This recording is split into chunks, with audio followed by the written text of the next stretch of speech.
Hey everybody, it's Liz from Cognomovement, and I have a question for you that might seem strange on the surface, but you guys are used to me asking weird questions. What do you consider chronic pain?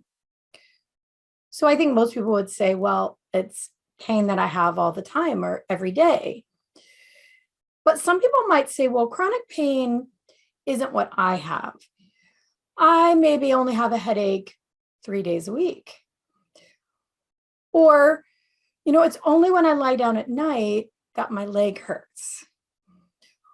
Or, I have this pain in my ear or tinnitus, but maybe I don't consider that really chronic pain. Maybe you're a person who has chronic anxiety or even PTSD that you may not consider as chronic pain. But it's certainly not chronic happy. It's certainly not chronic comfort.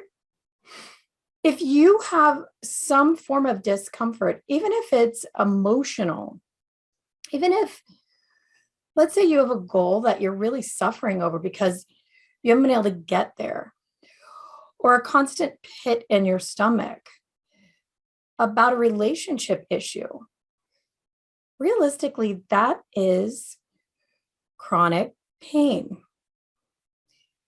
And it's really an interesting thing to think about.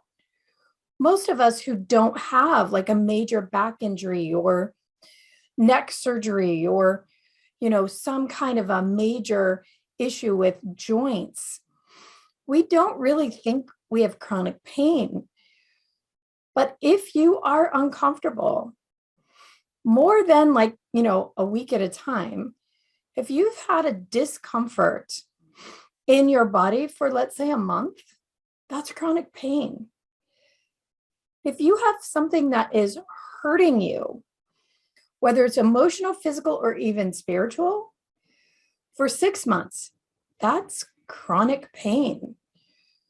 When you're in chronic pain, you are certainly not in chronic joy. And that is the goal. Some of you may have seen a talk that I did is, why is your trauma more important than your joy? And I'm going to pose this question to you now. Why is your pain more important than your joy? Why is it that we're tolerating this chronic discomfort? Let me ask you this question. Is it something you think you just have to deal with? Or are you someone who thinks it's just a normal part of life to have chronic discomfort? Well, I'm here to tell you it really isn't. We may have had it pounded into our heads that this life has to be as uncomfortable as possible. And that's the most, what is the word here? That's the most pious life you can have. The more uncomfortable you are, the purer you are somehow.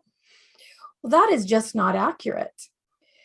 Days can be filled with joy, comfort, and happiness and excitement if we're able to put our attention on it. And if we know that that's even a goal to have in the first place, and it is. At Cognomovement, this is something we're teaching constantly. You might have your chronic pain, you might have your chronic emotional issue, you might have your sadnesses, but you don't have to keep them any longer than you want them, than they're serving you. And if you believe that chronic pain is part of the goodness of this life, then you want to keep it. But if you're like me and all of us here at Cognomovement, we know that we can just shift that. Put up with it as long as you feel like being cranky or uncomfortable, and then shift it. Now, with real chronic pain, I know some of you are saying to me, you don't understand, I have a real injury. I do get it. And tonight at 4:00, we are having a class that I do not want you guys to miss.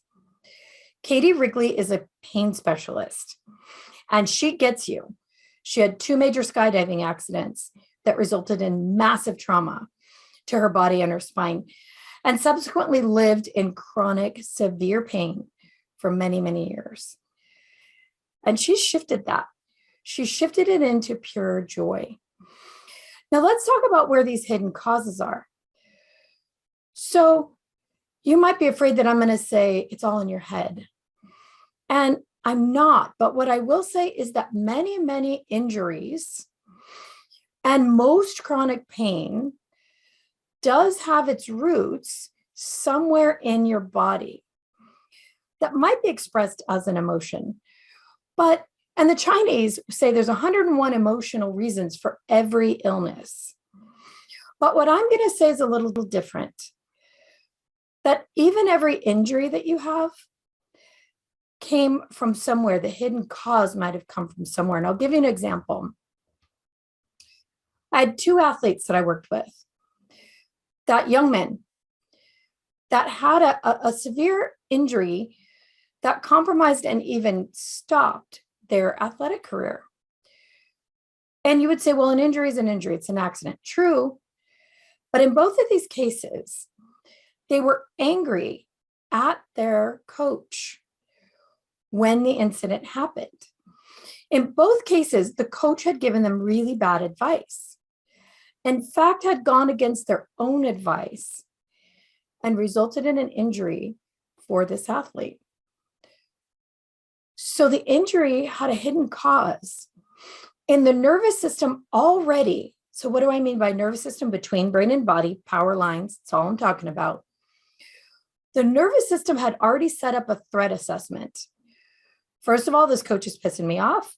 Second of all, they're giving me bad advice that I know is incorrect. And then a minor situation or major happens, and the injury becomes catastrophic. So the injury itself is created in a much bigger way than it might have been had the body not already been bracing and in high alert for a problem. See, our nervous systems are really good at this. They're constantly assessing for threat, and they keep us at tension and they keep us wound up. And then sometimes an accident results from that. Now, what follows an incident like that is the body really confirming and proving it to itself, yep, I was right. That was a threat. We got hurt. And now it's going to look for other things that match it. So in one of these cases, the subsequent surgery ended up going wrong. The person had a lot of side effects from anesthesia and the recovery was bad. And after that, they ended up with a life, 14 years of chronic pain. This is something Katie's going to share with you as well, that even when she had the corrective surgeries, even they went wrong. Why? Because of this hidden cause. There are moments in time that our body regards as a massive issue. And most of them you don't even remember in your logical mind. When we find them, it's like, that wasn't even a thing. Like a little irritation with a coach before an accident seems so minor. Unless you understand that this is how the body works. So I tell a story about someone whose life was ruined over a popsicle, and it's a true story. On the day that your body records something that it feels like a really high threat assessment that may precede an injury or the onset of migraines or the onset of joint pain or the onset of something like TMJ, that's right, that's chronic pain too, or the onset of something like sinus problems, on that day, your body has created a threat assessment. Now, that threat may have been you as a little kid and your brother or sister pushed you. It may have been the day that your underwear didn't fit right. It may have been the day that the person you thought was your sweetheart or had a crush on wasn't interested in you. Or it may have just been a day when you didn't get what you wanted, like a popsicle. The body records that as an injury, everyone. This is the thing to understand. There are these underlying hidden causes. This does not mean your pain is psychosomatic or not real. It's very, very real. but the original cause may be something that you have never even thought of. And that's something we can find within the Cognomovement system. So this is why I'm saying, I do not want you to miss this opportunity tonight. This is Wednesday, July 27th, and at 4 p.m. tonight, Katie Wrigley, supported by Bill and I, are going to start uncovering hidden causes of all manner of chronic pain, all manner of chronic discomfort, all manner of anything that is just keeping you from having most days where you feel joyful, excited, in anticipation of what comes next, not anxious, but really thrilled for the next opportunity. It is possible to live this way if you understand how to be able to shift out of chronic threat assessment and into chronic, good, positive, joyful anticipation.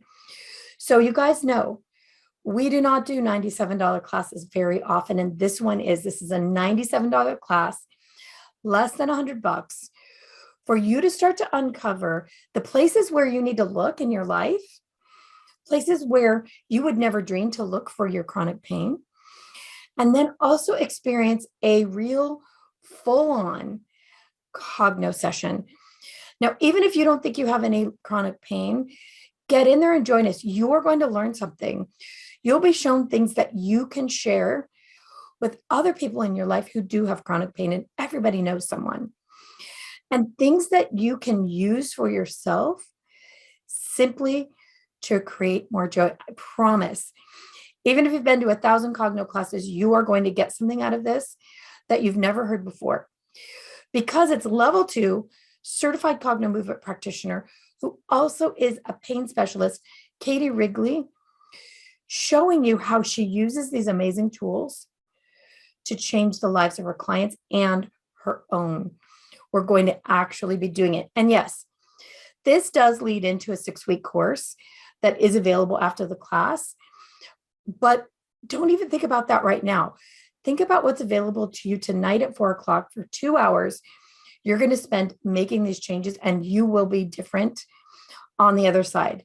So please tell your friends, come and join us, cognomovement.com, upcoming events, and it's Change Pain for Good. Because you will change pain into something good.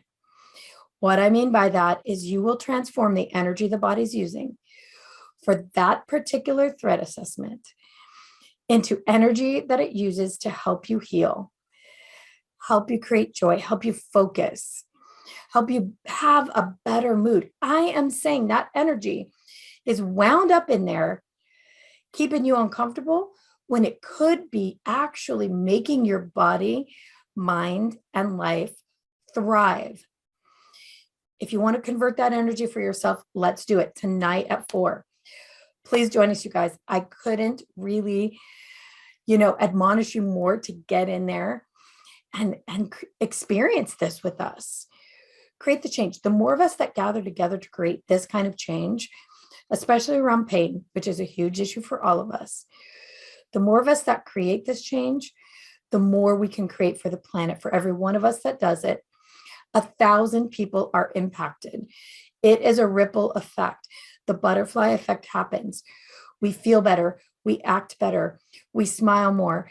And that affects every person that we come in contact with. If you're out and about during a day, just one day, even of shopping, you'll run into about 100 people.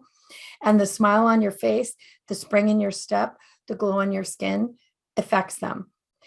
Think about how that affects your family. If you feel better, you're smiling more, they're going to be more. Their lives are going to be more. They're going to be happier. And then they're going to affect another 100 people. This happens so fast when you convert this energy into something more useful. You can't even imagine. So come join us tonight, July 27, 4 p.m., cognomovement.com, upcoming events. I will see you guys all there.